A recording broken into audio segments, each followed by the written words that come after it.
I've been told the weather outside is not that cold, and if you take my hand, I'll walk with you to Georgia.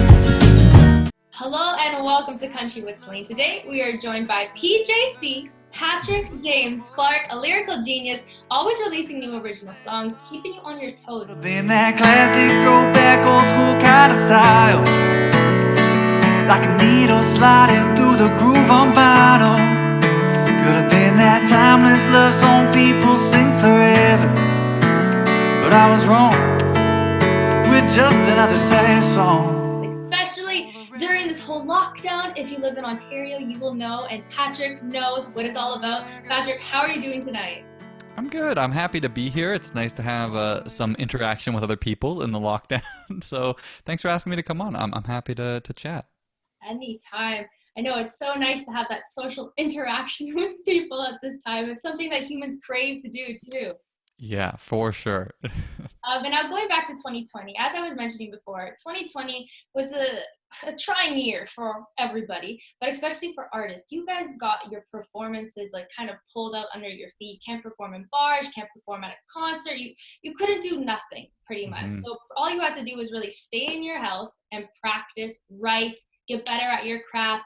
And that was pretty much all of 2020 for artists like yourself. So let's talk about your latest release, For the Record. I love it. Yeah. I have to say that perfectly. It's a different sound from, I would say, like the country now, like the mainstream country, but Yeah. I'm all for it. I'm not criticizing you at all for that. And even it's like your release of PJC mixtape back in 2019. Like I was mentioning, just different sounds. So what made you realize that this is the type of style that you want to portray as an artist in the country music scene?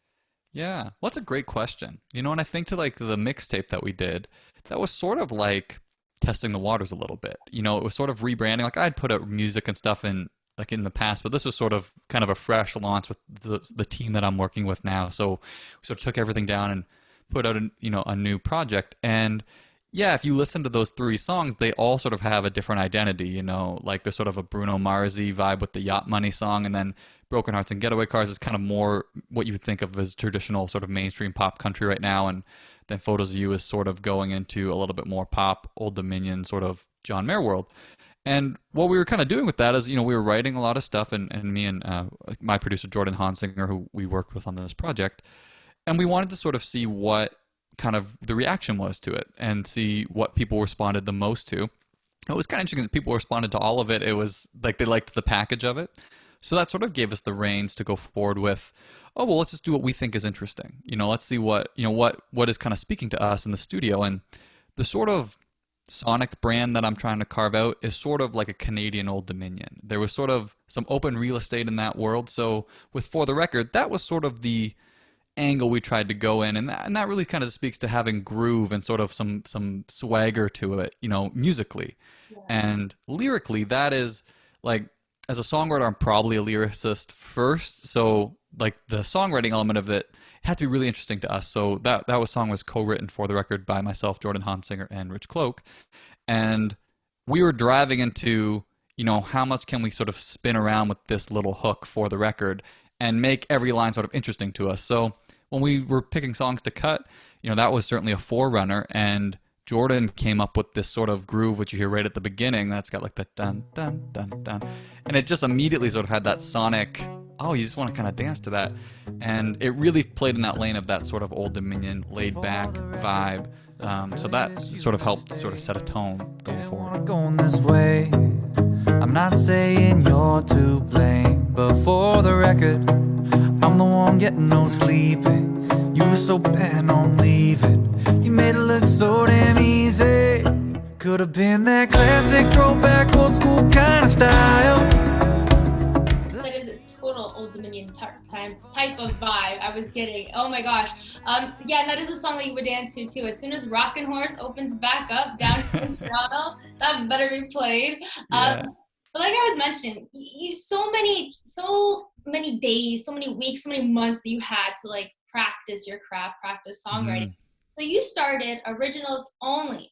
So which Yeah. it's kind of like what you were mentioning with the mixtape. You kind of tested out the water, essentially, see what like you were getting back, all the feedback that you were getting. So that's what you're really doing with originals only as well.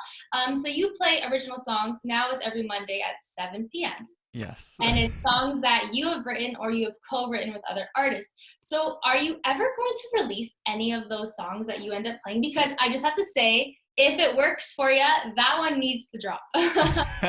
Well, thank you. I love that song. That's actually very recent, right? Off of yesterday's show. So yes, the short answer is 100% those songs are going to be coming out. The sort of purpose of originals only, it was sort of started by a conversation with my mom. Because she wanted to hear all the stuff I was writing, because I was kind of saying, oh, I'm in, writes all week. And she's like, well, when do we get to hear these songs? And the reality is that a lot of songs end up on the cutting room floor because it's expensive to record music, and it's just not the way, you can't put out 200 songs a year. So this was sort of an answer to get to show everyone, the week's work. Kind of, I played 3 songs from the previous week, and sometimes we write more, but I sort of just pick 3. But it also gets to sort of spread the love. It introduces a lot of people that are following me into the people that I'm writing with, which are usually other artists or other writers who have their own platform. So it's been a great way to sort of share new music, see what people are responding to, so that informs what we're going to do next in the studio, and then also introduce artists, indie artists in the country scene, because it's a very tight knit community, and if you can sort of push fan bases one way or the other, to discover new artists, I think everybody wins. And honestly, I've been having a blast. It's so fun. When you play live, you can't always play a lot of original stuff. I sort of cut my teeth doing bars and restaurants and stuff, and you just play covers, and which I love.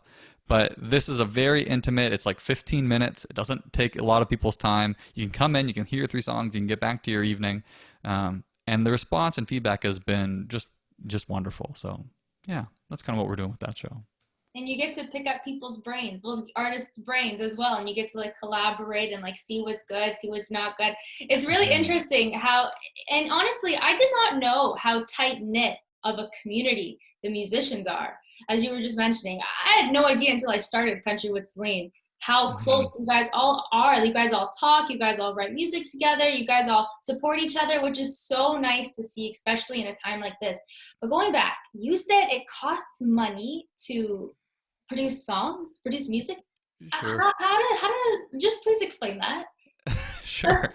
Yeah. Well, when you go into the studio, you're hiring a producer and you're hiring a band and renting studio time. And, you can do grants, and a lot of people will fund their projects through what's called factor funding or other Ontario grants that will put a lot of money into recording projects. But, if you're doing multiple songs, like it's thousands and thousands and thousands of dollars to go into the studio and pay everybody and hire all, to get something that's of commercial quality. And then outside of that too, like if you're going to take something to radio, it's thousands of dollars again. So you have to be very selective about what songs you want to take out, and then what songs you like. When you have a label, not that I have a label, but you have a team that sort of will help select and champion songs. So when you're on your own, you have to be very informed and decisive of what you're going to do, because it's a lot of money you're going to sink as an indie, which is why you can't put out as many songs as you write all year, which is a bummer, but it's sort of the reality of the industry. That's really interesting. I didn't realize how, I guess I can say harder it is for independent artists rather than when you're signed to a label. Yeah, I mean, I think you'll get a different answer from everyone about that, but if you have a major label deal, then they're funding your project, but it's in advance. They have to recoup the money they're funding. If you fund it yourself, you own it outright and don't have to pay anything back. So anything you earn on it is yours to keep. But the flip side is that the label will promote it, and they sort of have the mechanisms to do that. And as an indie, you don't. So people are navigating it in different ways, and there are some really successful indie people, and like Paul Brandt, for example, was signed to a major, and then he decided to go independent because he could make more money as an independent, and just so there are a lot of ways to do it. But yeah, it's a costly game. There's no doubt about that. Interesting to hear your feedback on that. I was very curious when you said that. And now you started this song jar thing. I mentioned it to you before on Instagram because I thought it was really cool. Yeah, it's right there. You have it right beside you. Your unwritten jar of songs and your written jar of songs. How did you come up with that idea?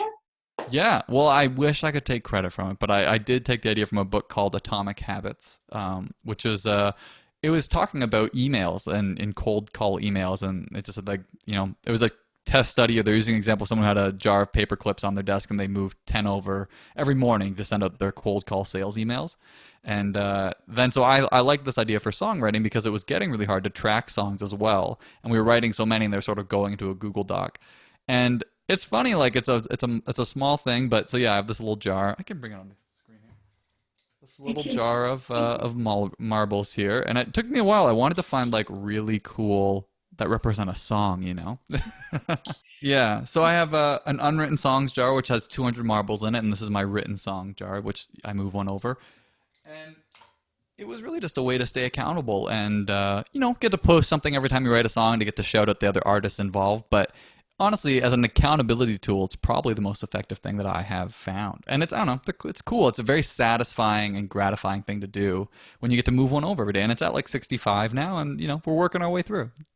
Soon enough, you're going to finish all of your unwritten song marbles, and they're all going to be in the written jar. Start over again, I guess. Find new colored marbles and... I say pink this time. Sure. You got it. The next ones will be pink. Sounds great. And now, Patrick, how long does it take you to write a song? How long is the process of when you wrote the song with Jess and Tay or whoever? How long is that process? Yeah, well, it varies. I'd say like standard writes, you usually give yourself 3 hours. That's like what I book in. I know in Nashville they book in 4-hour blocks. Most of the ones I do are 3. Yeah, like the one with Jess and Tay, we did it like in an hour, and an hour and a half, 2 hours is probably the sweet spot for me. The ones that go over that are usually just longer and harder writes. If you get kind of stuck, or bigger writes take longer. If there's 4 people, I find those take more time because you're sort of navigating 4 different voices. But I like to an hour and a half, 2 hours. That's money for me. I love doing that, and I'm a quick writer. Some people like to really take their time and go back through. I'm a really quick writer. That's just how I prefer to do it. And then if it turns out not being good, that's the way it goes sometimes. But I know when I was writing with Robin Odellini in the summer, before she got famous, because she's quite famous now, but prior to that, we were doing a lot of writes, and she's a really, really quick writer. And before she got signed, you could kind of tell almost instantly, like she just had it. She 30 minutes, 45, like the first line she would throw out would be it. And so sometimes, writes go in half an hour and you're just done, and you're like, well, it's not going to get better. So I guess we're done with the song, which, like anything creative, I guess, painting or drawing, it can, if it's moving, if it's flowing, then that's cool. And sometimes you're really sort of hammering away at something too. So, yeah, I guess that's sort of varies, just to answer your question. It's so like lovely to hear how like you can have like an idea and like just get a piece of paper, write it out, and there's your song. And I mean, like you could take, like you were saying, 30 minutes, or it could take 4 hours if you're kind of stuck. That's interesting to hear an artist's perspective on how long it takes to like write a song. Well, it would be for you, obviously. Sure. I'm pretty sure like every single artist is probably different. Maybe it takes longer, maybe it takes quicker. But yeah, that's interesting. Thanks for sharing that. And now let's talk about your childhood. Where did you grow up? Yeah. Well, I think like everyone, we all say like, I grew up like, Toronto, like an hour north of Toronto. Like we use Toronto as our marking if you're not in Ontario. I grew up in a really small little farm town. It's about an hour north of Toronto.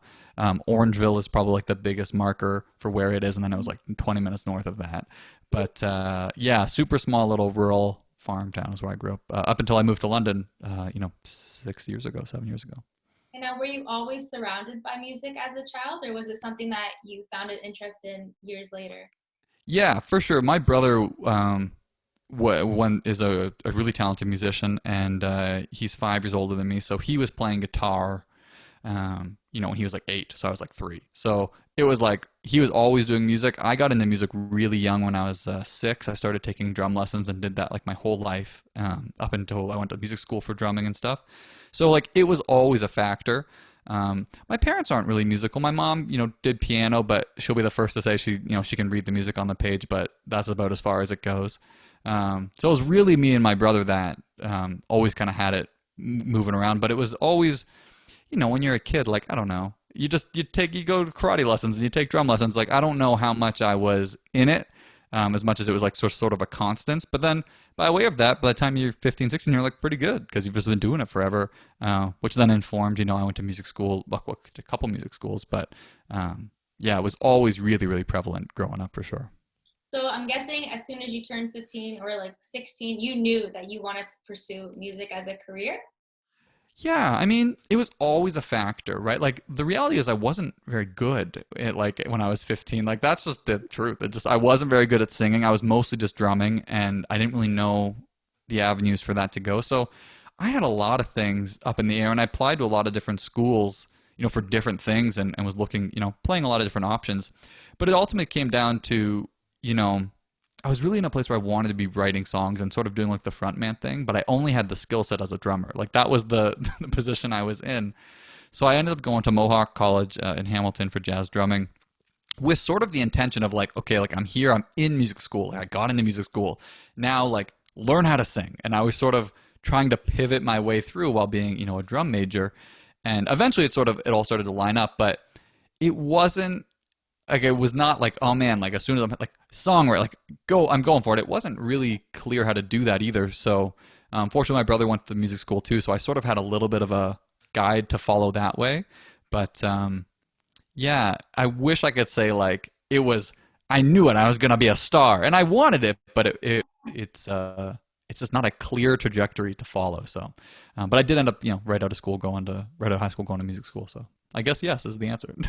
Yes, after high school. It's amazing though too. You can really learn to sing. Like doesn't matter like the age too. Like I mean you can have it when you're younger, but you can gradually learn to sing if you go to the right school, you see the right instructor. Like they really teach you all the different techniques that you would need in order to succeed as a singer, right? So it's interesting. Like yeah. Yeah, it took me a long time to think of it that way, like, oh, you can learn this, because it did seem sort of innate that people had it, and the people that were good at singing were always sort of good at singing. But yeah, once I had an instructor sort of pose it to me, it's like, it's just a muscle. It's like working out anything. And, the more and more you do it, the more strength you're going to gain at it. And it's a learnable skill. It's a tactile learnable skill, and it's hard because it's internal, and it's not like, playing piano where you can sort of see it, but it's no different, and that means that you can just, be more proficient the more you work at it, which is, weird to wrap your head around, because you're like, you're in school and there's like, you're in 5th grade and the one girl just is amazing at singing. You're like, I don't know, she just can do it and I can't do it, and she just knows how to do it. But yeah, it's in elementary school, there's always that like one kid who can like sing their brains out, and the rest are amazing. Yeah. And now who would you say were your musical influences? Yeah, for sure. Like growing up was John Mayer, and through high school, and then like I started learning guitar and writing songs. That like John Mayer was the focal point around all that. And then like 2010-ish, like that's when I was sort of in high school, and country music was sort of pivoting. Florida Georgia Line sort of came out. Thomas Rhett was like bubbling, but before that, country music wasn't really. Like it's so diverse now. But before it was much more alternative country, and I was into sort of John Mayer and Jack Johnson and Jason Mraz and stuff, and Matchbox 20. So it was more sort of singer-songwriter focused. And then the world sort of started to collide in sort of the the 2010s going forward. And then that's sort of where things started to merge. I was like, oh, maybe like the stuff that I want to start writing can start coming out in this country platform. And then I got, really heavy into like Brett Eldredge and Thomas Rhett and a lot of the Sam Hunt, like at the time when they were like pretty new. Like now it seems like, oh, of course, like the biggest country stars in the world. But at the time they were the new people on the block. And now it's just like heavy into modern country. Country nowadays, it's really different from the 90s country, I can say. It's really different. It's a lot more pop country too, I would say. Sure. I feel like it's really taken that route to like, there's still country that is old school country, classic country, but there's more, it's kind of pushing the marks of like the pop. But I think Taylor Swift was like one of the first people to like kind of start pivoting the country line over there.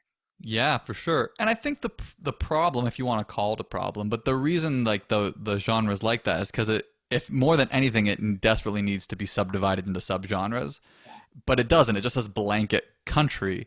And, the problem with that in terms of being an artist is that if I tell you I'm a country artist, you in your mind have an opinion of what that means before you've heard my music. So you, in a way, already know if you like me or not before you've heard anything I do. And so if you really like alt country, which I'm a fan of, but I don't really do, you're going to be off-put by me saying that what I'm doing is country. And if you're a really big fan of modern country, but what I'm doing is a little bit off of that too, you're again going to sort of project it. And it might not be malicious. It's sort of just when someone tells you something that you disagree with, immediately you're like, well, that's not country. I hear that all the time. And that's okay, but if it was more strictly subdivided that you could be like, I'm doing this, you know, then it would be probably more accessible to people. You know, it really does create a challenge. I feel like whoever comes up with country, whoever started the labels with the country, with the rock, with the alternative rock, with this and that, Yeah. they should really have more for country now, because there's so many different genres, I guess you can say, like different divisions, like for country music, right? And now, who would you say you're most likely to? Oh, I completely screwed up that question. I am so sorry. Oh, come on! What is wrong with me today? I meant, who would you most like to collaborate with? Yeah, right now, like a dream collaboration. Dream collaboration, yes. Give it to me. Right. That, you know, I mean, it's a great question. And I've thought about this sort of thing a lot because I've had a great opportunity to meet a lot of people, which has been really cool, and like people that are way more famous than I am. And I sort of learn more famous than I am, like I'm famous at all. People that are very famous as regular Patrick meets them. You gotta manifest it. You gotta manifest it. Yeah.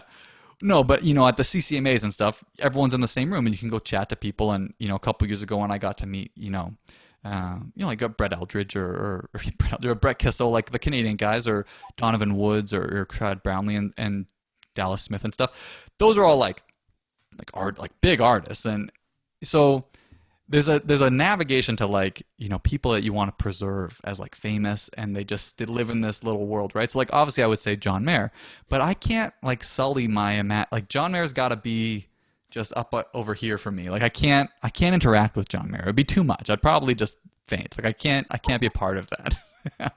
So, you know, in the world of like what I'm working in right now, probably like Donovan Woods is probably one of my favorite songwriters right now, and he's sort of accessible in a way that like, you know, you could know someone who knows him sort of thing, and that could be an actual avenue.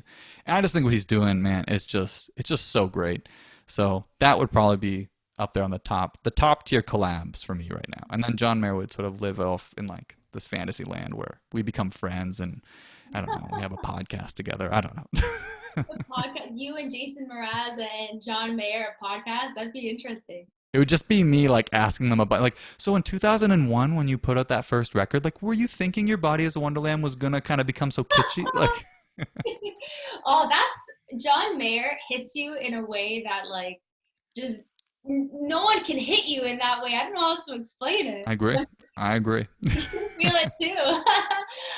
Okay, Patrick, before I let you go, we're gonna play a little game I like to call Country with Celine Rapid Fire. I play this with everyone who comes on My Country with Celine. The first question I'm going to shoot at you is, what is your favorite TV show?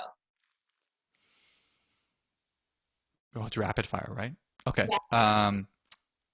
Friends. We're gonna be best friends. Okay? Best friends. I'm the Rachel, and you want to be Ross? Which Joey? Chandler? Which one? Which one do you? I'm probably a Chandler guy because I feel like I have a very sarcastic wit about me, so I think that's who I'd relate to the most. Hey. Hey. So what happened? Did a forest tick you off? I love it. I'm a Rachel. Her personality is me to a T. Come on, Rosita. Us chicas got to stick together.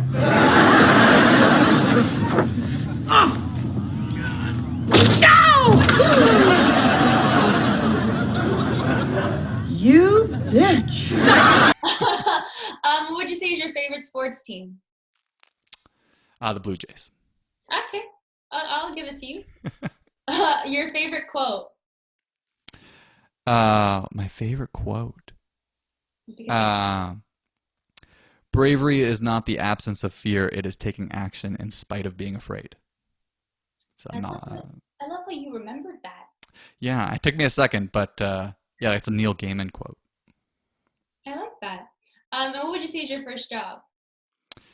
It was kind of landscaping and serving waiting tables. I was sort of doing both simultaneously, but yeah, a waiter was my first thing.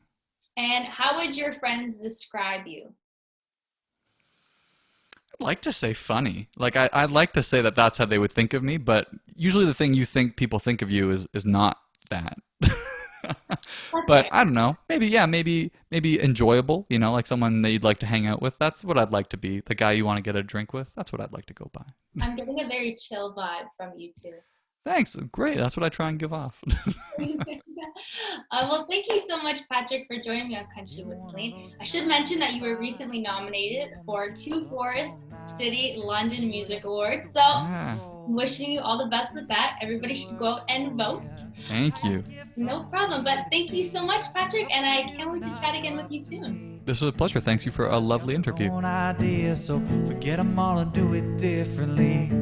One person's peace of mind is someone else's hell on fire. You're never gonna make everyone adore you, so do what works for you.